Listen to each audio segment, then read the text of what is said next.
I knew the moment she stepped aside that no one in that room understood what they had just witnessed. It began, as most catastrophes do, with a choice that seemed reasonable at the time.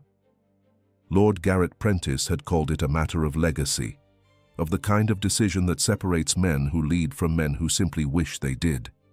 And so he made his choice with the quiet efficiency of a man who had rehearsed it many times in private.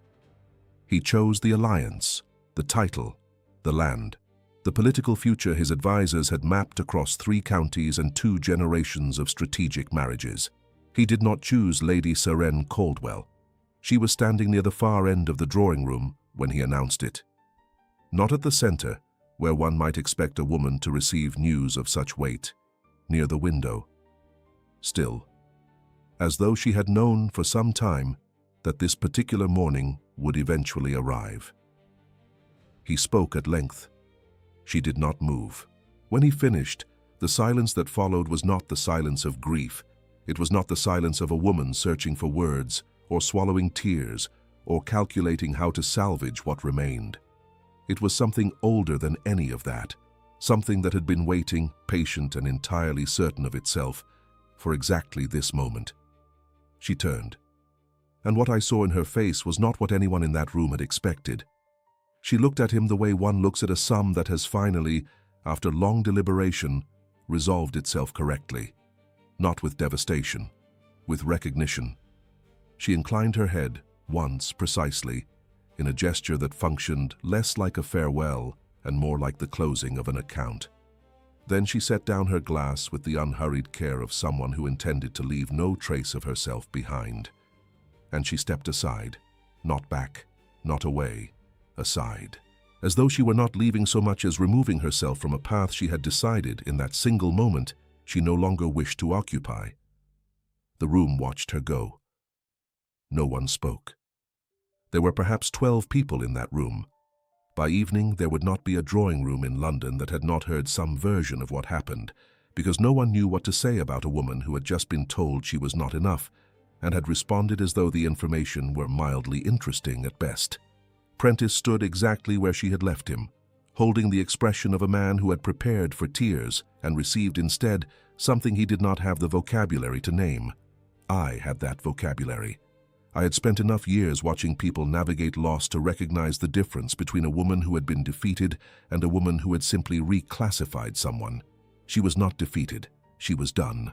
And as I watched her disappear through the doorway with the calm of someone who already knew where she was going, I understood one thing with absolute clarity. This was not an ending. It was the first move. Everyone had an opinion about Lady Seren Caldwell. No one had any evidence. She was described variously as reserved, as quietly intelligent, as pleasantly unremarkable. The women who knew her socially found her polite and slightly difficult to read. The men who had attempted courtship found her gracious and entirely impossible to reach. Her family spoke of her with the particular brand of affection that contains, if one listens carefully, a faint note of bewilderment. She had never caused a scene. Demands in her world were a form of admission that something had been withheld, that someone had the power to withhold it. She never gave anyone that satisfaction. She had, for as long as anyone could remember, simply been present, composed, attentive, and somehow always positioned just slightly outside the center of whatever room she occupied. I had known her for 3 years before that morning, and in those 3 years I had collected, without fully realizing it, a series of moments that I was only now beginning to understand. I think of a dinner at Prentice's estate, nearly 2 years prior.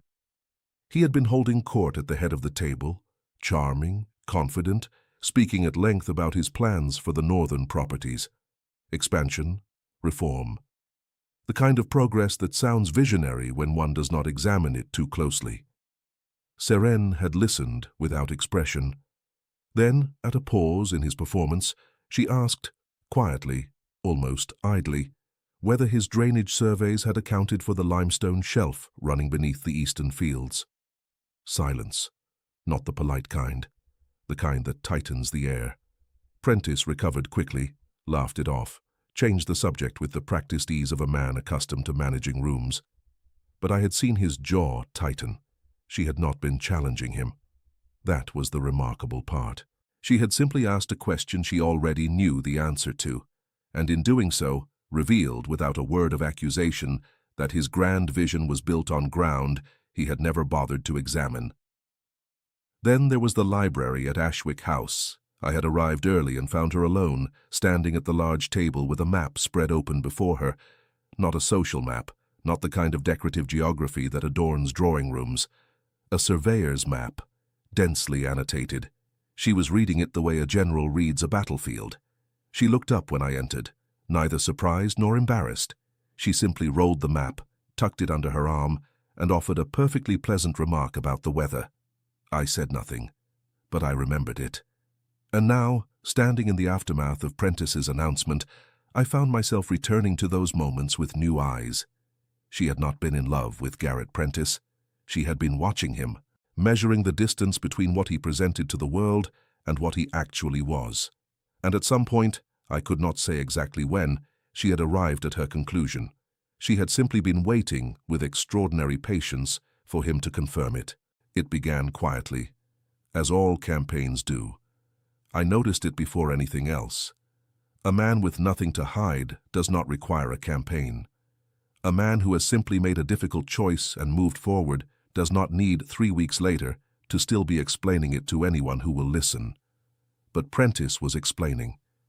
At his club, at dinners, at the kind of intimate gatherings where the real engineering of gossip gets done, he was building something.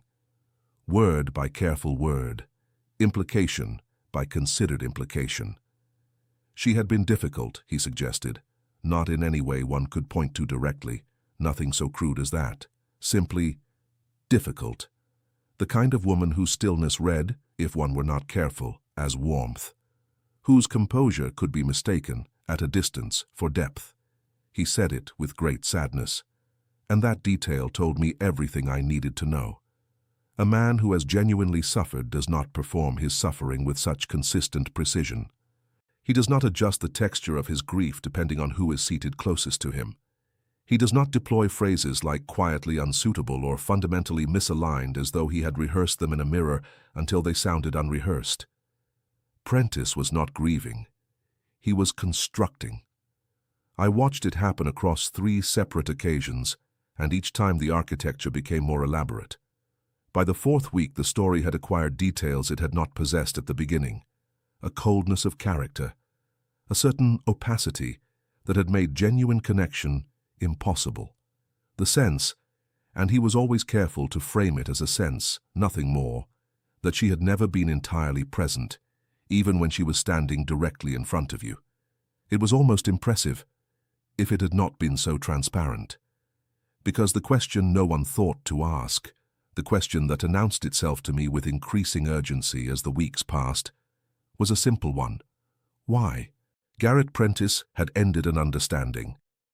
He had chosen a more advantageous alliance. These things happened. Society absorbed them with the practiced ease of an institution that had been metabolizing inconvenient truths for centuries. There was no reason to destroy her name in the process, unless her name represented something he needed destroyed. I began quietly to pay attention in a different way. I watched who stiffened when her name was mentioned. I noted which conversations ended when I approached. I observed with particular interest the way Prentice's father, a man not given to unnecessary movement, crossed a room at Viscount Henley's reception to intercept a dialogue that had, from a distance, appeared entirely routine. Something was being protected, something that Seren Caldwell, in her unhurried departure from Prentice's drawing room, had either left behind deliberately or taken with her without anyone realizing it was gone. I did not yet know which, but I intended to find out before someone else did. I found it by accident. That is the part that stayed with me longest afterward, not what the document contained, but the absolute ordinariness of how it came into my hands. No dramatic confrontation, no locked door forced open, no confession extracted under pressure.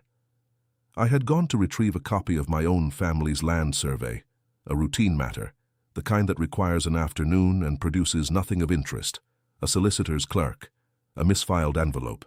a name on the outside that I recognized because I had been hearing it in carefully modulated tones of dismissal for the better part of a month. Lady Seren Caldwell. I should have set it aside. I did not. What I found inside was not a single document, but a collection of them. Thin pages, densely written, the kind of careful hand that belongs to someone who learned early that precision is its own form of protection. Letters, certificates, a legal attestation bearing 3 separate seals, the oldest of which dated to a reign that most people in current society knew only as history. I had to press the paper flat against the desk to stop my hands from moving. What I was reading did not rewrite Lady Seren Caldwell. It exposed her, not as a fraud, but as the most dangerous woman in London, wearing the costume of someone entirely forgettable. Lady Seren Caldwell was not who anyone believed her to be. She was not the unremarkable daughter of an undistinguished Western family. She was not the quietly unsuitable woman that Garrett Prentice had spent 4 weeks carefully constructing for public consumption. She was not the footnote his campaign had been methodically reducing her to. She was the sole living heir of the Caldwell-Vaughan line, a line the Crown had declared extinct 40 years prior, incorrectly, as it turned out, because the declaration had been based on documents that had themselves been falsified by parties with considerable interest in ensuring the line did not resurface. The restoration of that line, properly executed, would confer a title that predated half the peerage currently sitting in Parliament. It would make her, by any legitimate measure, one of the most powerful landowners in England. Not powerful for a woman, powerful. I set the papers down. Outside the window, London continued its afternoon with complete indifference to what had just rearranged itself inside my understanding. She had known. That was the detail I could not move past. She had known since she was 16 years old. I could see it in the earliest letter, written in a younger version of that same precise hand, addressed to a family solicitor, now long dead. She had known, and she had said nothing, and she had stood in drawing rooms and sat at dinner tables, and accepted the quiet condescension of people who believed themselves her superiors. And she had never once corrected them. Not because she couldn't.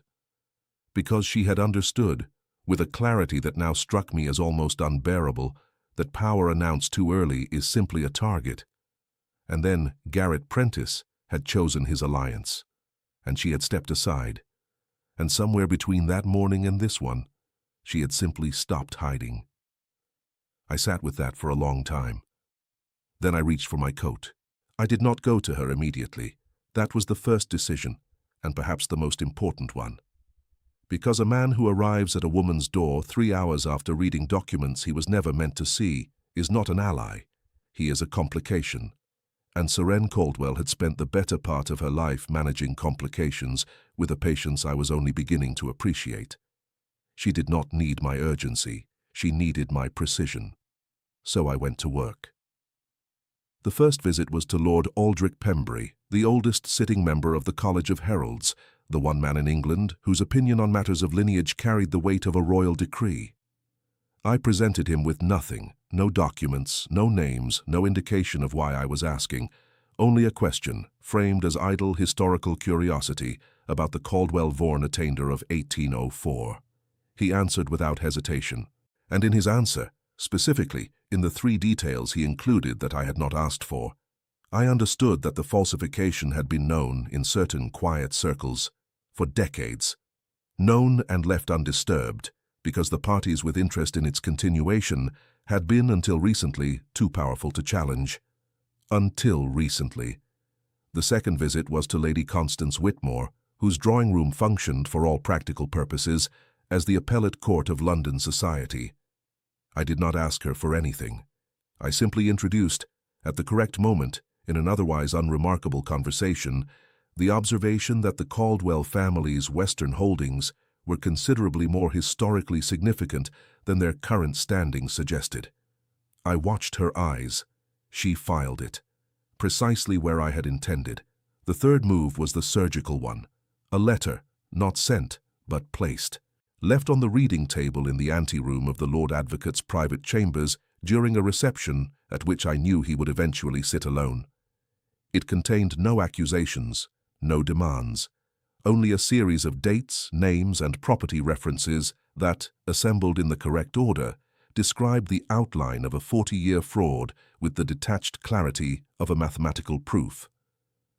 I did not sign it. I did not need to. What I needed was for the machinery of consequence to begin turning before Prentice realized it was in motion. A man who believes he has already won does not watch his flanks. He watches the person he has defeated, waiting for the grief, the desperation, the inevitable attempt at reclamation that he has already prepared his response to. He was watching for Seren to move. He was not watching me. By the end of the second week, 3 separate conversations about the Caldwell-Vaughan line had occurred in rooms where Prentice's allies were present. None of them had been traced back to me. All of them had planted the same seed, quietly, in different soil, in the particular way that ensures a thing grows without anyone being certain who placed it there. The stage was almost ready. There was only one thing left to do. I went to find her. She was not surprised to see me. That was the first thing. I had traveled 2 counties, arrived unannounced at a house that appeared, from the outside, entirely unprepared for visitors. And Lady Seren Caldwell opened the door to her late father's study, looked at me across a desk covered in maps and correspondence, and said nothing for a moment that lasted precisely long enough to confirm that she had been expecting someone to come. She had simply not known it would be me.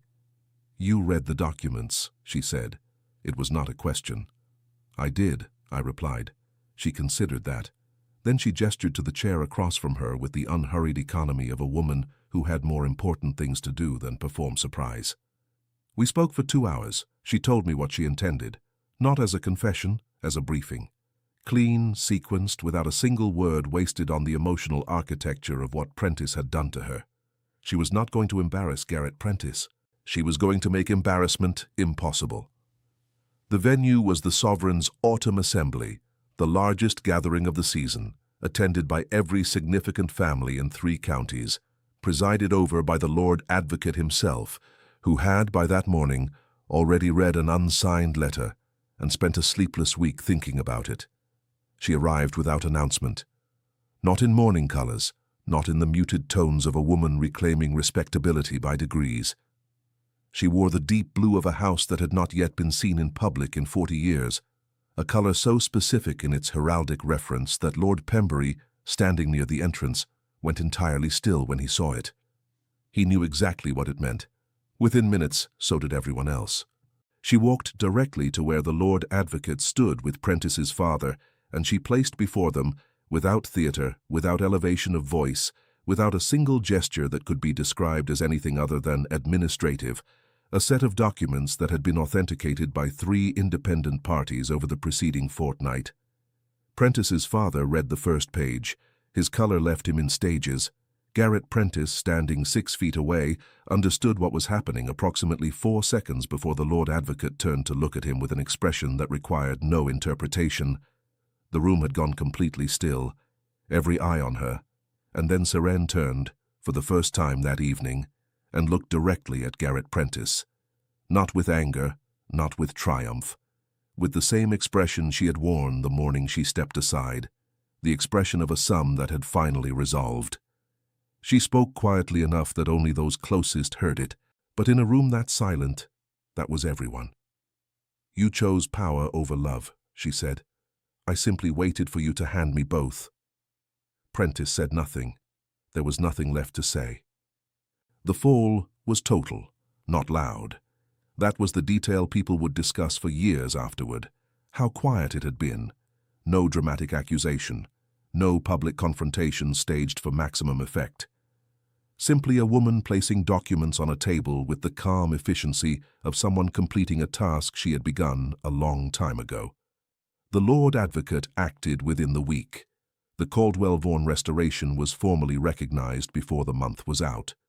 The fraud, 40 years of it, carefully maintained across 3 families and 2 generations of deliberate silence, collapsed like a house of rotten cards, the kind that only stood because everyone had agreed, for 40 years, not to breathe too hard in its direction.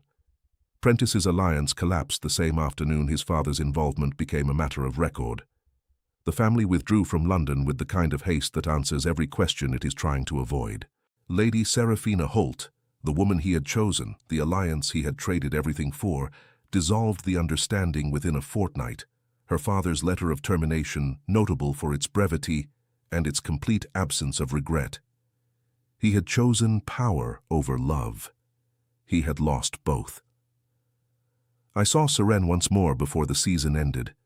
She was overseeing the formal survey of the restored Caldwell Vaughan estates, standing in an open field with a surveyor's map under her arm, speaking with the unhurried authority of a woman entirely at home in the full dimensions of what she had always been.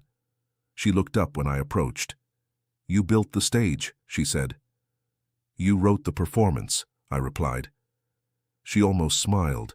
It was, I had come to understand, her version of warmth, that precise fractional softening that most people missed entirely because they were looking for something louder. I thought about everything I had not understood for the 3 years I had known her. Every moment I had filed as unremarkable, every silence I had misread as absence. She had not been invisible, she had been waiting for the world to become worth being seen in. I rode home that evening with the particular feeling of a man who has witnessed something he will spend the rest of his life measuring other things against. Garrett Prentice had looked at Lady Seren Caldwell and seen a woman he could afford to leave. I had read 4 pages of a misfiled document and understood, with a clarity from which there was no return, that he had not abandoned a woman. He had abandoned the most powerful person in the room, and never even known it.